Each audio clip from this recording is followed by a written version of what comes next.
Ok, bah écoutez, bonjour à tous. Merci d'être venus aussi nombreux. À ma gauche. Ronan. Et Ronan. Voilà, ça marche. Donc en gros, bon, comment va se dérouler cette conf en fait, comment elle a été créée en tout cas, comment elle a été imaginée, c'est très simple. Je crois que c'était hier matin. J'avais toujours pas d'idée de conf pour Major Camp et je me suis dit tiens mais il y a un truc qui me plairait et je sais pas comment le faire et je fais tiens mais peut-être que Ronan il est dispo, donc en fait j'ai pris mon téléphone, j'ai appelé Ronan et Ronan il m'a dit mais moi je sais pas sur quoi faire mais j'ai bien envie de participer à un truc et j'ai fait j'ai une super idée de conférence qu'on pourrait faire ensemble et du coup je me suis dit on va faire une conf qui s'appelle Dessine-moi un tracker. L'idée de cette conférence c'est la suivante, c'est-à-dire que nos habitudes en tant qu'analyste c'est assez simple, c'est en gros je me crée un compte sur Google Analytics, tadam, je récupère un code de suivi JavaScript, je suis trop content, quoi. Donc je le copie-colle, je le mets sur toutes mes pages. Et derrière, en fait, je suis content parce que j'ai de la data, quoi. Donc je suis content, je fais mon taf, etc. Mais en fait, à aucun moment, je me suis posé la question de dire, mais en fait, lui, il fait quoi? Qu'est-ce que ça veut dire tout ce qui est écrit ici? Et en fait, d'où est-ce qu'elle a été récupérée, en fait, cette donnée? En fait, on s'est jamais posé la question parce qu'on nous a jamais donné un guide qui nous dit, en fait, qu'est-ce que ça fait, notre solution, quoi. Donc par rapport à ça, je me suis posé ces questions-là. Comment les données sont collectées? Et comment savoir qu'ils ne collectent pas des données en plus, qu'il n'y a pas possibilité de faire des trucs encore plus puissants? Bref, on n'en a aucune idée. En tout cas, si vous n'avez pas un profil, j'imagine, développeur, moi j'en ai pas un, donc j'avais aucune idée. Une manière de faire, donc vu qu'avec Google Analytics, on est sur un code qui est vachement condensé et qui est propriétaire, on n'a pas accès à tout le truc. Donc étant donné que je travaille moi de mon côté chez Matomo, et même tout utilisateur peut à tout moment regarder ce que fait un logiciel libre tel que Matomo, et en fait si on le fait, on a certes accès du coup à la base de données qui nous donne plein d'informations où en effet très rapidement on peut voir que pour un utilisateur donné, je sais pas moi, on peut si on prend le log des visites, donc ça typiquement tout utilisateur qui a installé Matomo, il le verrait, il verrait qu'en effet dans la base de données directement tout est stocké tel que justement le nom du référeur, comment il est venu, quel est le langage du navigateur, la configuration, etc., etc. On pourrait même venir justement auditer le code source directement en allant sur GitHub et en regardant qu'est-ce qu'il y a justement dans le fameux tracker piwik.js et piwik.php. Mais tout ça, ça ne parle pas trop, quoi, parce que tout le code source, il a déjà été généré, le projet, il a déjà plus de 10 ans. Donc en fait, l'idée de cette conférence, c'est vraiment de revenir aux bases, de se dire un tracker de base, qu'est-ce qu'il pourrait contenir, comment on va le construire, etc. etc. Pour une petite info, du coup, la conf, elle est enregistrée, donc j'espère qu'on va pouvoir avoir que la captation va être correcte. Ronan fait également une captation de son côté. Ouais, je vais me prendre le câble HDMI après. Ouais. Okay, ça marche. Donc voilà, l'idée c'est de faire une conférence simple, avec des trucs simples, où vous allez du coup pouvoir comprendre. Donc principalement, je l'ai rajouté tout à l'heure. J'ai pas validé ça moi avant. Donc voilà, principalement, on va voir comment on crée le tracker, que ce soit en PHP ou en JavaScript, quelles sont les données qu'on peut récupérer, comment afficher les données dans une interface graphique, donc qui sera plus encore même l'autre étape à suivre. Et puis voilà, en fait, moi je vous ai simplement présenté là. Probablement, je viendrai à un certain moment stopper Ronan, parce que vous allez voir, parfois il part, on ne comprend pas, ou en tout cas, moi je ne comprends pas. Et du coup, on va lui dire, mais Ronan, et puis j'ai rien de ce que tu dis, donc là, en gros, il faut aller moins vite, quoi. Voilà, ça marche. Écoutez, moi je me casse, parce que je serai là pour interagir du coup, au niveau des éventuelles questions. Très bien. Excuse-moi. Et voilà, te stopper Ronan pour dire, ok, c'est un peu compliqué et tout.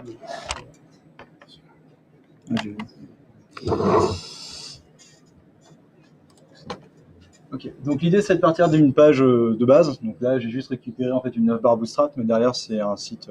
Voilà, déjà tu les as perdus. En gros c'est juste une page blanche où il y a écrit Hello World, parce que pour nous c'est plus simple de dire on part d'une page blanche. C'est ça. Et à partir de cette page blanche, on va voir comment, premièrement avec JavaScript, on va pouvoir récupérer les informations que nous donne le navigateur. Parce que votre navigateur en fait il va parler et on va pouvoir aller chercher les informations qu'il contient et de plusieurs manières possibles. Donc pour ça j'ai ouvert un éditeur de code basique, qu'il y a des amis développeurs qui n'aimerais pas celui-là. Donc en gros ma page elle se constitue pendant comme ça. Je vais enlever ma petite ligne tracker à cet endroit-là.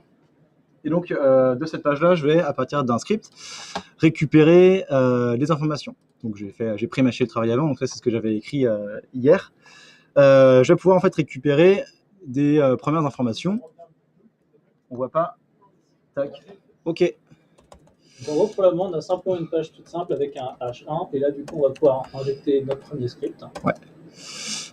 Bon, je m'inquiète pas contre travail. C'est clair.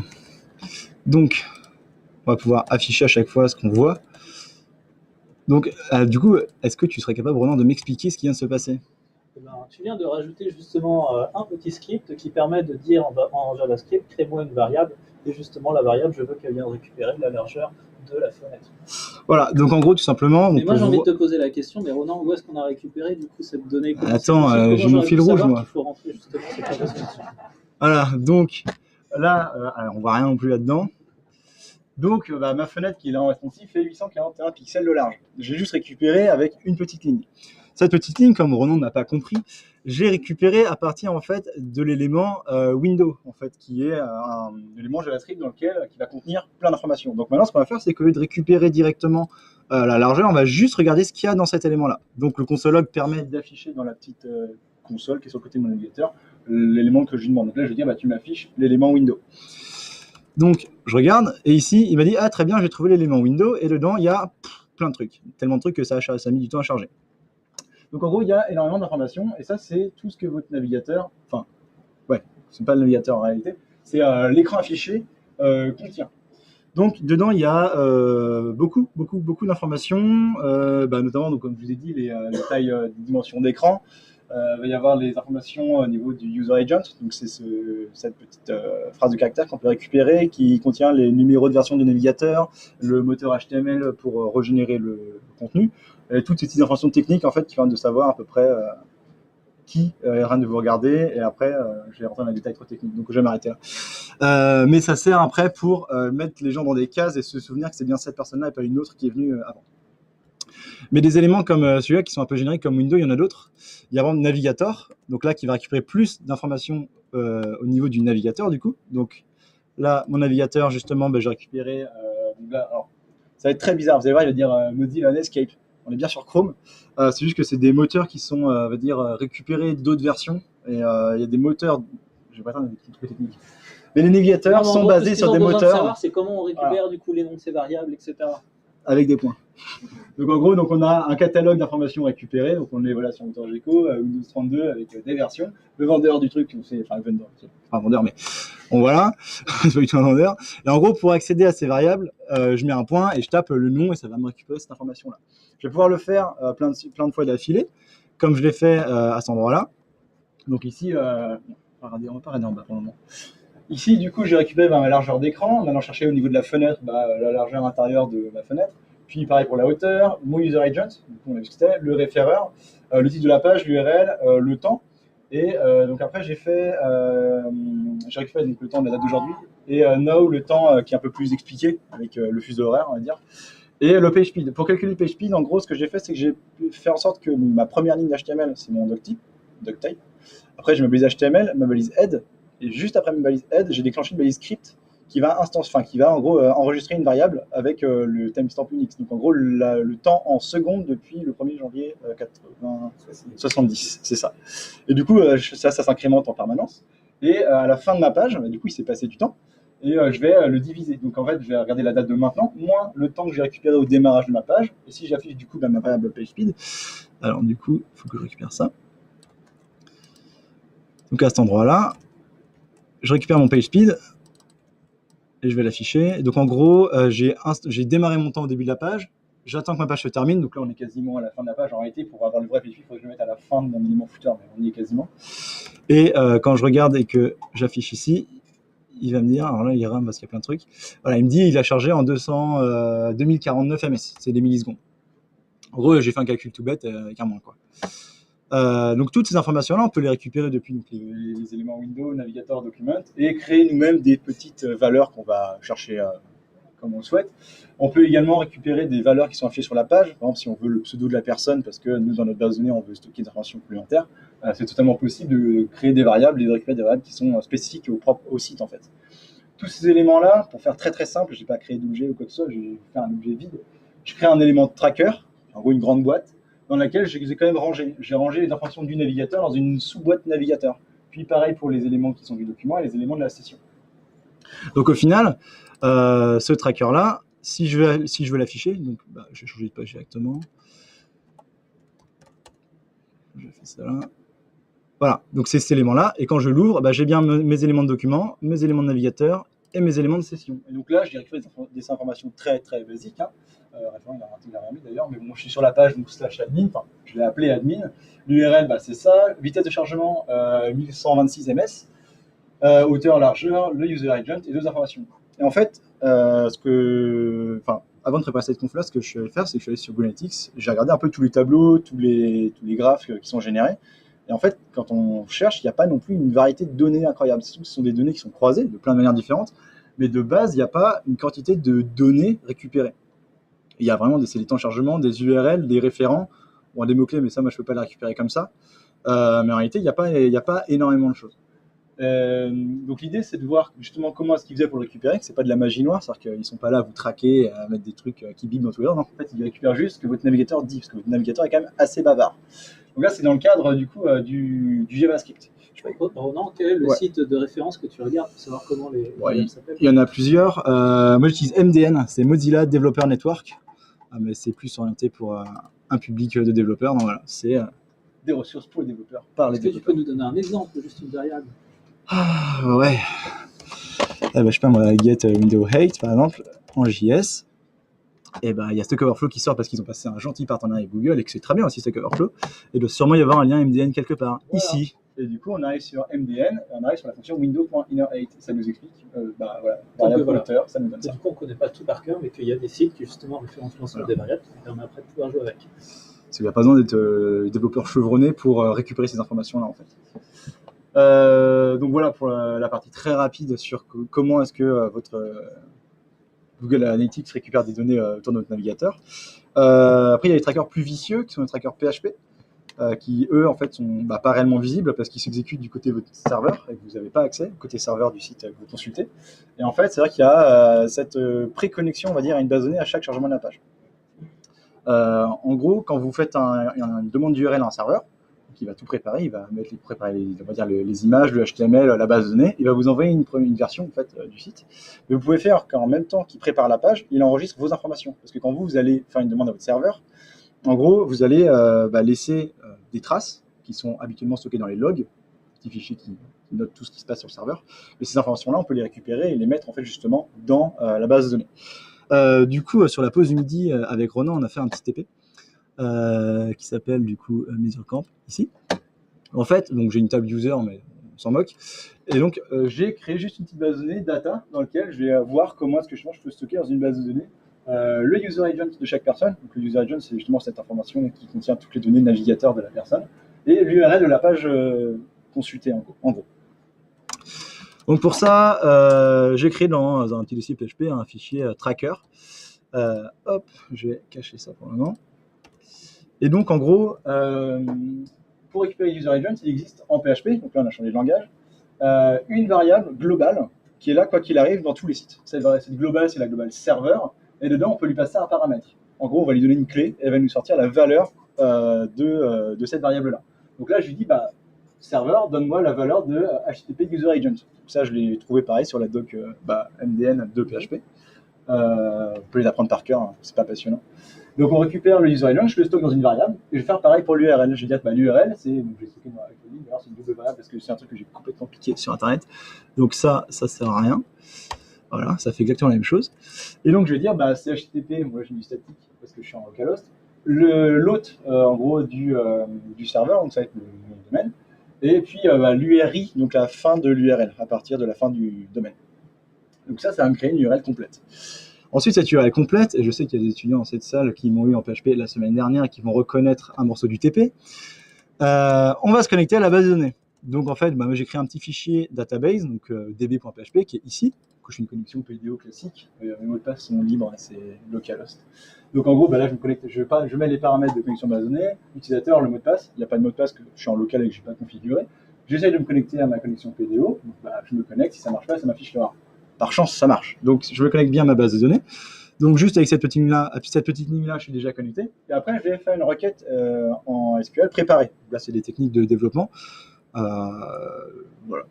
Donc, je vais dire que je vais mettre dans la table de ma base de données, la table data. Et je vais dire que je vais insérer le user agent et l'URL. Par contre, je ne connais pas ces valeurs-là. Donc, je vais dire que à ces endroits-là, tu vas insérer les valeurs 2.useragent, 2.url qui vont être remplacées par les données que j'ai ici. Donc, au moment où je vais exécuter ma requête, je vais prendre les clés En fait, ça marche par clé-valeur si vous voulez dans un tableau. Donc j'ai le nom de mes valeurs et la valeur réelle. Donc, je veux dire, je vais prendre le user agent que j'ai récupéré en haut et il va avoir ce nom-là, il va le remplacer à cet endroit-là. En gros, j'aurais directement pu mettre ma variable ici, mais on le fait pas. Et donc du coup, j'exécute la requête et après, bon, là, j'ai mis écoute coucou. En gros, ça veut dire que c'est terminé, que ça a bien été stocké. Donc là, je vais mettre hop. Franchement, Ronan, j'avais pas compris tes explications tout à l'heure et franchement là, C'est top, hein. Mais c'est pas grave, parce que tout est enregistré en vidéo et on va pouvoir revoir. C'est très bien. Donc, mon tracker.php, donc il est dans un fichier externe. Donc, juste ça, c'est un petit fichier qui, à chaque fois que je vais l'appeler, va rentrer le user agent dans la base de données avec l'URL ou la page demandée.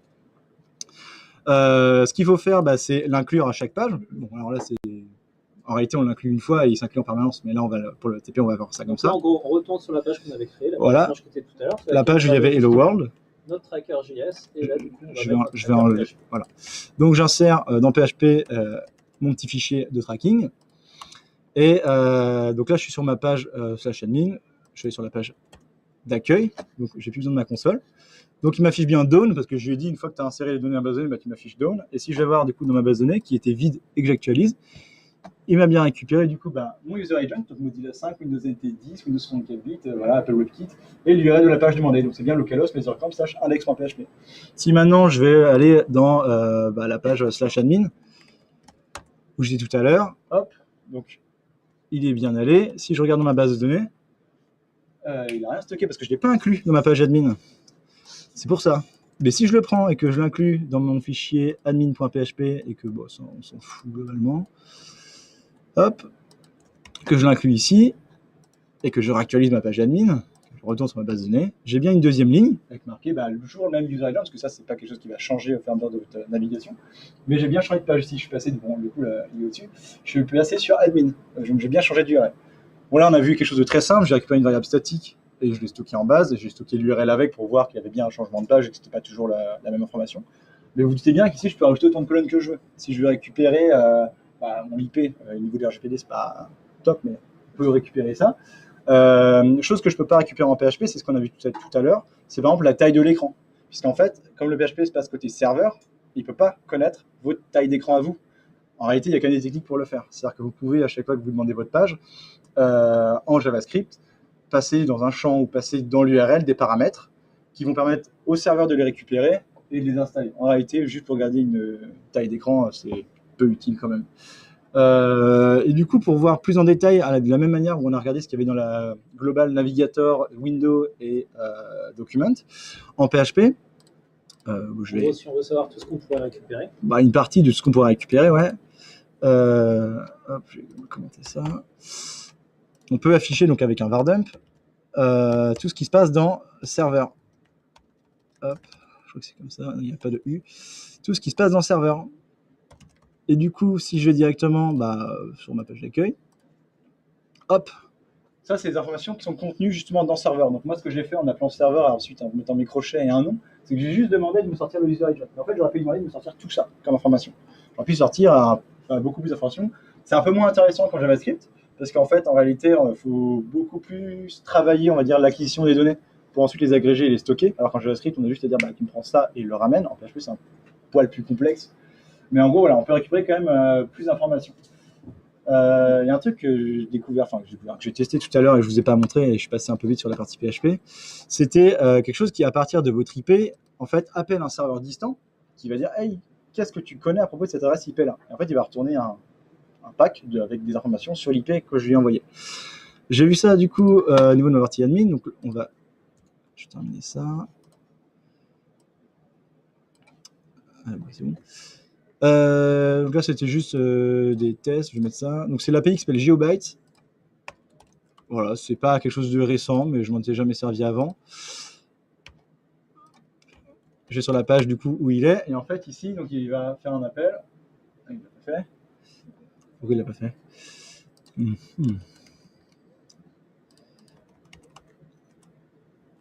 suis bien sûr /admin. Pour ça qu'il le faisait juste avant que je démarre la conf. Sur admin.php, c'est ce que tu veux. Ouais. Voilà. Alors, en gros, explication de ce qui se passe, c'est que je vais lui envoyer des données à travers, à une URL du coup, en gros, qui va me retourner tout un paquet d'informations. Ces informations-là, en gros, c'est justement de ce type-là. En fait, tu viens de la passerelle réseau, donc en gros du serveur machin, qui est situé dans telle ville, avec des coordonnées GPS, avec des horaires de connexion, en fait, avec plein d'informations, on va dire, de géolocalisation. Alors, ça ne vous géolocalise pas parfaitement vous, ça vous géolocalise au niveau de la passerelle, donc un cran au-dessus. Donc, ça ne permet pas de savoir qui est dans quelle salle non plus. C'est gadget, mais sachez qu'on peut quand même le faire. Sinon, je pensais à autre chose, c'est au niveau du... Visualisation des données. Ouais. Sachant qu'il me reste 5 minutes. Je pense que tu es encore bon. Ouais, ça va être chaud, mais... Ok. Le tag manager, généralement, quand vous en servez, c'est pour traquer un formulaire qui s'envoie, un bouton qu'on a cliqué. En réalité, on ne va pas s'en servir pour faire des trucs de folie la plupart du temps. Désolé pour toi, Ronan. Mais voilà, on s'en sert pour des choses quand même assez basiques. Faut savoir qu'en JavaScript, on peut les coder nous-mêmes, en fait. Si c'est écouter un bouton, alors là, je fais du jQuery, mais j'ai donc un bouton ici, et tout est parti, c'est pas possible. Et oui, mais... Ah non, c'est sur l'index que j'ai mon petit bouton. C'est inadmissible. Qu'est-ce qui s'est passé? Bon, j'ai un bouton qui est là, comme vous pouvez le voir, et il n'est pas sur mon DOM. Parce que j'ai désactivé ça. Non, tout ça. Donc j'ai tenu 20 minutes à ouais. On en avait 0. C'est pas mal. Donc j'ai un bouton. Ah bah voilà, du coup mon API est là, parce que c'était la même erreur en fait. Donc voilà, ce qui m'a récupéré. Donc voilà, donc je suis avec cette IP-là, de France. Donc ça, c'est la passerelle qui est en Ile-de-France. Et voilà, donc je vois ici les affiches, je ne sais pas ce que c'est. Bref, il y a plein d'informations. C'est sûrement les décoder, ça peut sûrement servir à quelque chose. Personnellement, je m'en sers pas. Mais voilà, on peut avoir des coordonnées longitude, latitude pour placer sur une carte, Paris. Bon, il y a plein d'informations, de zone euro. Voilà. Donc c'est des API, comme ça, on peut leur envoyer des informations et elles nous en retournent 10 fois plus. Donc voilà. Je vais le remettre ça parce qu'en fait, il attend la réponse de l'API, donc ça rajoute du temps au chargement de la page. Mais voilà, donc ici j'ai juste fait quelque chose en fait qui va détecter un événement. C'est-à-dire que je vais dire, je vais dire que le nombre de clics pour le moment c'est 0 parce qu'on a cliqué sur rien.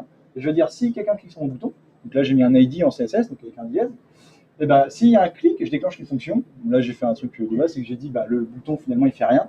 Et après je dis que mon nombre de clics c'est mon nombre de clics plus 1. On peut l'écrire de manière plus simple, mais voilà, c'est pour que ce soit plus clair pour tout le monde. Et après j'affiche de moi dans ma console, clic numéro et le nombre de fois en gros où j'ai cliqué. Donc ce qui se passe ici, c'est que j'ai un petit bouton. Oh, il y a un truc qui... Voilà. Et bon, voilà, j'ai cliqué 1, 2, 3, 4, 5, 6. Donc en fait, là, je peux juste les remonter, ces informations-là. Donc juste les stocker après, derrière, en fait, au niveau de ma base de données. Et pour la plupart du temps, quand on veut regarder s'il y a un formulaire s'est envoyé, il y a un élément qui s'appelle form might qui permet de regarder s'il y a un événement de soumission de formulaire. Et si ce formulaire s'est bien soumis, et on enregistre l'URL et l'ID du formulaire et on peut stocker ça en base que sur cette page-là, le formulaire numéro machin a été soumis à telle heure. Et du coup, en fait, ce que fait GTM, globalement, c'est ça. On peut le faire en quelques lignes, quoi. Ok, il me reste 3 minutes, Romain, on va passer encore à la visualisation. Ouais, j'ai vu. Ouais, j'ai... Ouais. Quel Ronan, du coup? Ça marche bien. Ouais. Qu'est-ce que je voulais dire? Oui, du coup, il nous reste juste la visualisation des données. Donc là, en gros, on s'est envoyé des données dans une base, mais on ne sait pas encore les mettre dans une belle interface graphique avec des trucs bien sympas. Il existe plein de librairies qui permettent de faire de la data vis, en gros. Pour citer celle de Google Analytics, c'est D3JS. Donc, une librairie, je pense, il y a peut-être qui en font dans la salle. Ça va se péter les dents. Il faut réinventer la roue à chaque fois qu'on fait un graphe. Du coup, comme il y a un mec qui dit mais c'est vrai ça, on se pète les dents, je sais pas comment on fait. Il y a un mec qui a fait un dérivé qui s'appelle C3JS, qui est D3JS mais on va dire plus accessible. Et sinon, moi j'utilise une autre. Enfin, il y en a d'autres. Il y a des trucs payants, dans les trucs gratuits, il y a Charts.js. Moi j'utilise ça. Ça permet, moi pour ce que je fais, ça me permet de faire des data vis hyper simplement. Et vous allez voir, à mettre en place, il y a quasiment rien à faire. L'idée, c'est on envoie deux jeux de données. Donc là, je l'ai importé par URL, par CDN. Donc en gros, en une ligne ici, j'ai ajouté la fonctionnalité de créer des graphiques à mon site. Donc très bien, mon site en gros il tient là-dedans. J'ai dit tu me crées un élément, c'est un canvas, c'est ce qui est requis pour le créer. Je lui ai donné un ID, un test, donc ça m'a créé une zone vide avec un ID test. Et après j'ai dit ok, dans cet élément qu'est-ce qu'on va faire? Donc là le setting c'est le contexte. Je lui ai dit tu récupères dans mon document, donc la même variable que tout à l'heure, donc mon site, tu vas chercher l'élément qui a l'ID test. Ok, c'est ça, il l'a trouvé, donc il a trouvé mon canevas. Et dessus, tu vas en gros instancier un nouveau graphique. Donc je vais dire que mon graphique, c'est un nouveau graphique en fonction du contexte. Donc je vais créer un nouveau graphique basé sur le canevas. Et je vais passer un paquet de paramètres. Donc là, j'ai mis radar, mais ça va pas être très beau. Je vais mettre, je crois qu'il y a un S, je suis même pas sûr. Bars. Alors, il me dit quoi? C'est pas graph, c'est charts.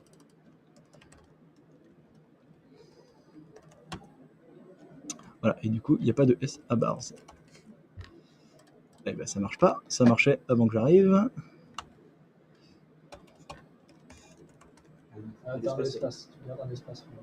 Ah ouais. Bien vu. Bon, alors du coup, ce que j'ai fait pour afficher ce graphe-là, c'est que j'ai importé ma librairie. Après, j'ai démarré, du coup, j'ai ciblé l'élément. J'ai démarré, du coup, le ciblage de cet élément-là et je lui ai dit, ça va devenir un graphique. Alors là, j'ai déjà rentré des données. En fait, si vous voulez, je lui ai dit, quel type de graphe tu veux. Là, j'ai mis line. Donc là, si je remplace line, du coup, normalement, par juste bar, il va me le transformer en graphique à bar. Voilà, les couleurs de base sont très jolies. Il y en a plein qui sont disponibles dans la truc. Ce qui est bien, en fait, c'est qu'avec le même jeu de données, il est capable de vous l'afficher comme vous le souhaitez. Donc, en fait, pour créer des interfaces, je vous ai montré une que j'avais fait. Quoique, comme j'ai vidé mon cache tout à l'heure, il va falloir me connecter à plein de trucs. Ouais, bon, je vais pas le faire maintenant. En gros, un dashboard avec, genre, ils ont les screens, tu vois, avec plein de graphes gérés avec ça, et ça vous fait un dashboard totalement lisible.